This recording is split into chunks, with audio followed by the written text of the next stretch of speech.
Hi, and welcome back to the Straw Hat Duo. My name's Charlie, and today we're going to be going over chapter 1092 of One Piece, titled The Rampage Incident of Tyrant Kuma in the Holy Land. However, before we get to that, just a quick recap. Last chapter we missed. We were just too busy to record anything. It ended with Kizaru showing up and Luffy confronting him. Also, we are just about finished with the live-action One Piece series. However, we have one more episode. However, there was just an announcement today that they're going to be renewing it for a season 2. I don't know about you. I enjoyed it, and I'm looking forward to a season 2. Just some good news there. 3, Shayna is officially caught up with the anime, and I've been watching up-to-date episodes with her. I haven't watched the most recent one, I don't believe, but we'll probably watch that after we watch the last episode of the live-action One Piece. It's just been very, very busy last few weeks. So, anyways, on to the chapter. We get to see Luffy actually fight Kizaru this time, and he can actually land a punch. So, the cover page, Jinbei, giant remoras being attached and leaning on Jinbei. This chapter starts out with Ursus shock from Kuma, destroying parts of Marijois. And then Akainu shows up, this most historic damage that Marijois has seen in a long time, gets all upset with him. Some of the guards sit there and yell for Fleet Admiral Sakazuki. Celestial Dragons are not happy with Akainu at all. They're like, I'm injured, we're hungry, because the revolutionaries damaged their food supply. Remember, Sakazuki, he's pissed off. He goes, hey, Kuma, if we can't control you, then I can't let dangerous individuals like you be on the loose. Mine should have been non-existent anymore. Someone like you, the same as being dead, where exactly are you heading to? And he does his Hellhound move, which he turns his fist to magma, punches a hole in the side of Kuma's head, just like he did to Whitebeard. Sakazuki's like, it seems like he's still got some blood flowing inside you. And Kuma starts to try and run. Looks like Sakazuki melts part of his leg or foot. It's difficult to say, but it looks like he shoots magma at him and hits him in the leg. Right as that happens, Kuma, it looks like he winces in pain, which is odd because he's supposed to be emotionless and cyborg. Right as that happens, Kuma uses his devil fruit and pops away. Then we have a small flashback of Sakazuki seeing Bonnie. He's like, you can howl all you want, but Kuma's mind won't ever come back. He volunteered himself to become a combat weapon. We cut back to present. Well, it starts out a day ago at Marijois, and that's when Kuma gets to Marijois. The guards have him all chained up the best they can, but he then uses the Ursus shock to blow them all away. And that's when Sakazuki shows up. We cut back to Kuma popping away. Sakazuki's sitting there, and then we hear the Celestial Dragons in the background. Akainu, where did Kuma go? You let him escape, and you have the gall to call yourself Fleet Admiral? And Sakazuki's just sitting there like, where could you be going? You've lost your will, your mind, everything. You're just a damn puppet now. He could be trying to go to Egghead, and speaking of Egghead, that's where we're going next. We cut outside of Egghead, and the Marines are trying to destroy the weaponized beasts, and it looks like they're succeeding with the help of the pacifistas and whatnot, because they took down Sentomaru. And then we see the Marines trying to get to the Labosphere. They say that Admiral Kizaru has gone ahead to infiltrate, and we saw that last chapter. Well, I didn't review it, but it was in last chapter. I'm sure you guys read it. We cut over to Kizaru fighting Luffy. Luffy is in Snake Man. His speed to try and hit Kizaru, and Kizaru's like, it's clear you really are the man who took down Kaido. You're a tough one. And yet, I have to wonder why a pirate like you wants to protect Vegapunk. Luffy says at this point, right back at you, why do you want to kill Apple Gramps? Kizaru, at this point, blips really far away. Distance to the point where Egghead looks small. Almost. And he goes, want? It's not like I would want to kill him. I've known Vegapunk for a long time now. And Luffy's like, what? How far away did he fly? And then Kizaru's like, please don't get in the way. After all, speed is power. and he does a light speed kick from a distance and accelerates directly at Luffy.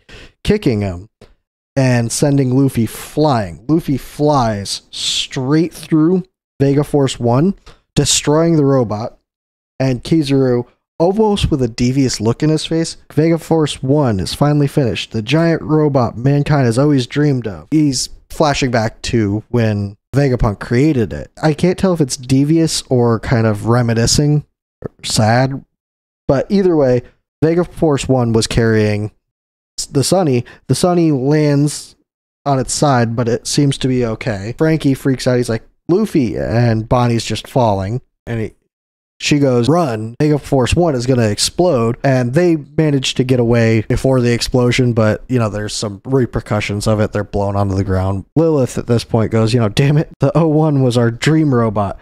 Not letting this slide. Is the Sunny all right? Well, that part was Frankie. Bonnie's like, you know, Straw Hat got blown away. Frankie, at this point, I think this is actually the first time Frankie is meeting Kizaru, because he wasn't around for Marineford or Sabaody. Frankie doesn't back down at all. He's like, Kizaru, you scum. Kizaru completely ignores him. So he looks at Bonnie and says, Bonnie, you've gotten quite a bit taller. Kids these days sure do grow fast. Here on orders to eliminate Vegapunk. Then he goes, you know, you have it out for him, right? Don't get in the way. Bonnie at this point responds, giving us a little bit of insight on this. She's like, you know, let's just realize that the person I should be targeting is someone else. I'm curious on who that is. I'm curious on what memories Kuma actually had. That'll be an interesting thing to learn about. Bonnie tries to attack Kizaru with a move called Timely Thrust.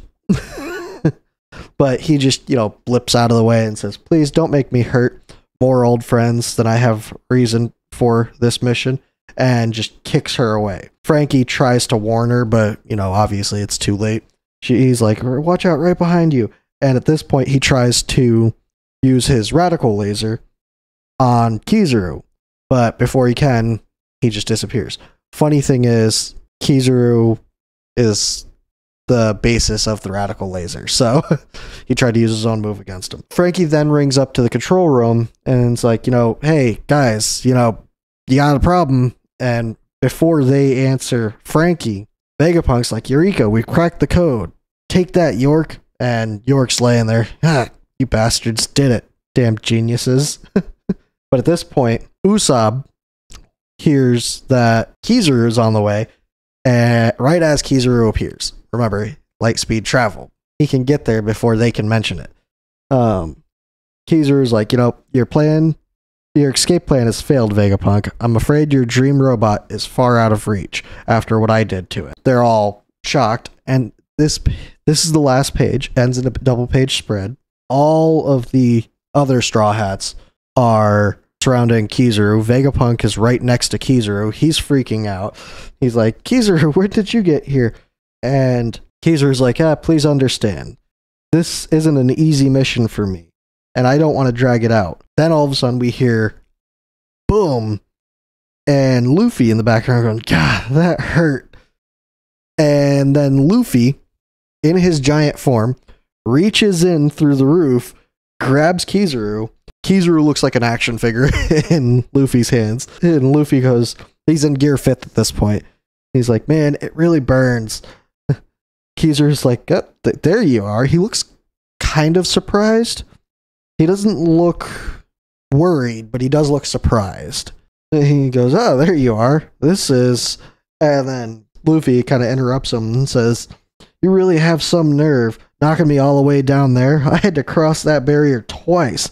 I thought it was going to kill me. But we hear the drums of his heartbeat playing in the background, and all of a sudden, we hear of their escape plan. Their new escape plan that they don't even know about yet. The giant robot that Vegapunk was examining when they got there, and Luffy was like, oh, this is really cool. That giant robot, hearing the drums of liberation, Luffy's heartbeat, starts to light up its eyes. So it's starting to activate.